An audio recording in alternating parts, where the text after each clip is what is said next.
आणि चंद्रपूर महानगरपालिकेकडून सध्या शहरात अमृत जलपुरवठा योजना आणि सांडपाणी वाहतूक योजना राबवली जाते। पण या योजनेच्या अंमलबजावणीमुळे शहरात ठिकठिकाणी खड्डे आणि धुळीचं साम्राज्य पसरले। खड्ड्यांमुळे या रस्त्यांवरून दुचाकी तर नाहीच नाही, चारचाकी गाडी सुद्धा चालवणं कठीण झाले। पाईपलाईन रस्ता खोदून टाकली जाते, त्यामुळे नागरिकांना मनस्ताप सहन करावा लागतोय। चंद्रपूर महानगरपालिकेने चंद्रपूर शहरामध्ये अमृत जल पुरवठा योजना आणि सांडपाणी वाहतूक योजना ही योजना इथे राबवण्यात येत आहेत। याच्या अंमलबजावणीमुळे चंद्रपूर शहरातील रस्ते आणि प्रदूषणामुळे असे झाले आहे, खराब होत आलेले आहेत। आणि या रस्त्यावरून दुचाकी असेल किंवा चारचाकी असेल, या दोघांनाही चालणे मोठ्या मुश्किल कठीण झालेले आहेत।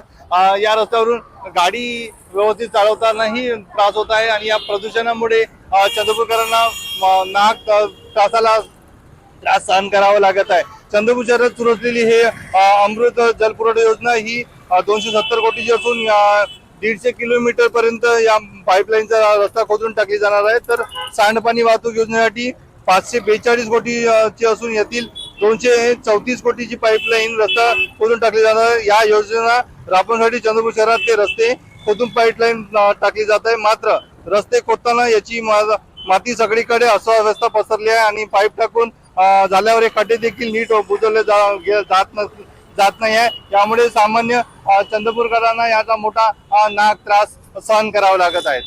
बीड जर्नलिस्ट राजवालांसोबत अभिषेक भटपलियार, NDTV मराठी, चंद्रपूर।